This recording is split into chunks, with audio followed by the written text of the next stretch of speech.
আজ আমরা চলেছি আগরতলা থেকে কসবা কালীবাড়ি ঘুরে সিপাহীজলা ওয়াইল্ড লাইফ স্যাংচুয়ারি। পুজোর ছুটির মধ্যে আমরা বেড়াতে বেরিয়েছি, কিন্তু তাও বৃষ্টি পিছু ছাড়ে না। আকাশটা মেঘলা তখনও।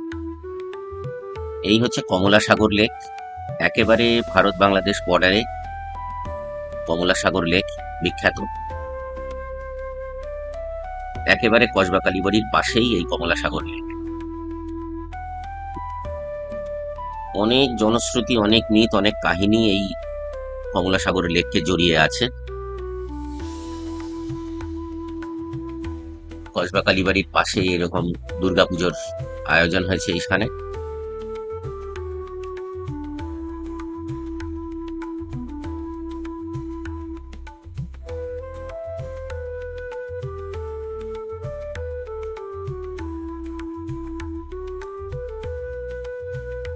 গাড়িতে এবার আস্তে আস্তে এগিয়ে চললাম সিপাহীজলা ওয়াইল্ড লাইফ স্যাংচুয়ারির দিকে।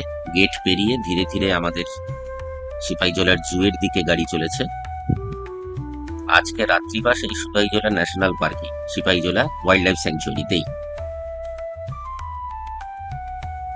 এবার একটা ব্যাটারি চালিত কার্ট, তাতে চেপে, টোটোই বলা যায়, আমরা মোটামুটি পুরো জুটা খুব কম সময়ের মধ্যে দেখবো বলে ঘুরছি।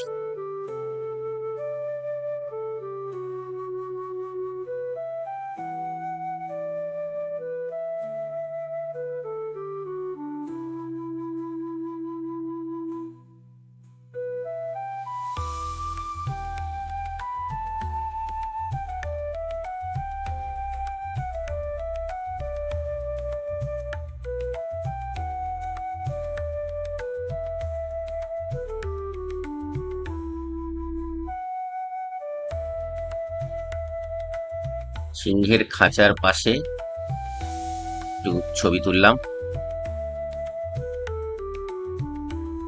দুপুরবেলার লাঞ্চ সারতে ব্যস্ত এই সিংহ। ভালো লাগলো না খাঁচায় বন্দি এই দৃশ্য দেখে। তো প্রকৃতির উন্মুক্ত কোলে জীববৈচিত্র্য দেখতে আমরা উদগ্রীব, অথচ খাঁচায় বন্দি এই প্রাণীদের দেখে খুব একটা মন ভরলো না, ভালোও লাগলো না।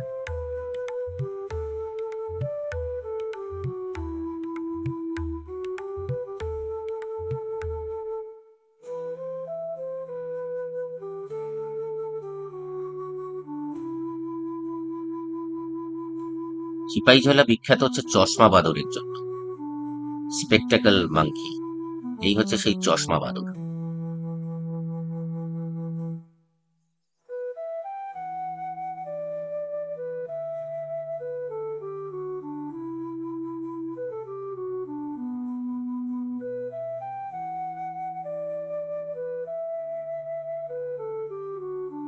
এই যে চশমা বাঁদরের ফ্যামিলি রয়েছে এখানে।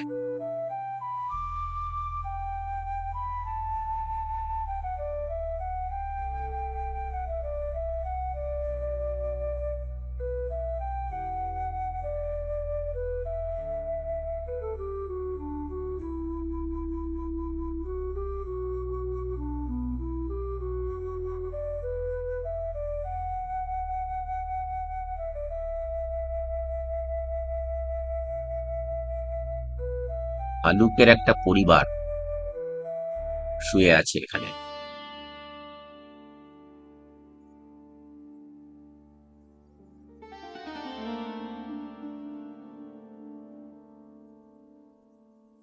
পিন্টু রং।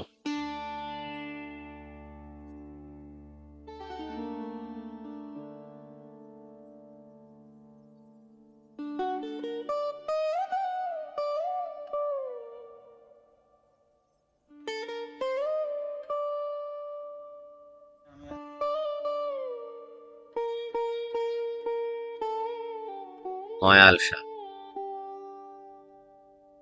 ময়াল সাপের খাঁচায় দুটো মুরগি ছেড়ে রাখা হয়েছে। আস্তে আস্তে এই ময়াল সাপটি ধীরে ধীরে ওই মুরগি শিকার করবে, এরকমই একটা পরিকল্পনা। শিকার করে তারপর খাবে।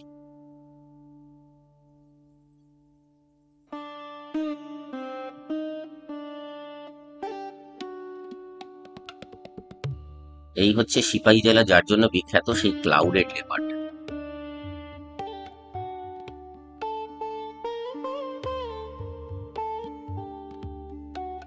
আমরা আজকে রাতটা কাটাবো সিপাহীজলা ওয়াইল্ড লাইফ স্যাংচুয়ারির ভিতরেই ফরেস্ট বাংলোতে। কাঠের তৈরি এই সুন্দর বাংলোগুলো ভারী ভালো, বেশ সুন্দর করে সাজানো, পরিপাটি। একটা আলমারি দিয়েছে ভেতরে, বসার চেয়ার রয়েছে, টেবিল, সবই কাঠের। এই খাট যা একটু জিরোচ্ছে সারাদিনের ট্যুরের শেষে।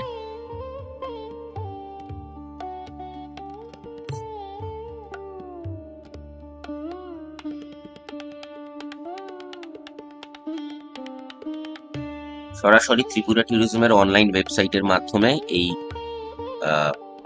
লঘাটগুলো, কাঠের বাংলোগুলো বুক করা যায়। বাইরে তখন সন্ধে হয়ে এসেছে, পাশে একটা সুন্দর ছোট্ট ব্যালকনি আছে এই লঘাটের সঙ্গে সংলগ্ন। এখানে বসে শান্ত প্রকৃতির দৃশ্য উপভোগ করা যায়।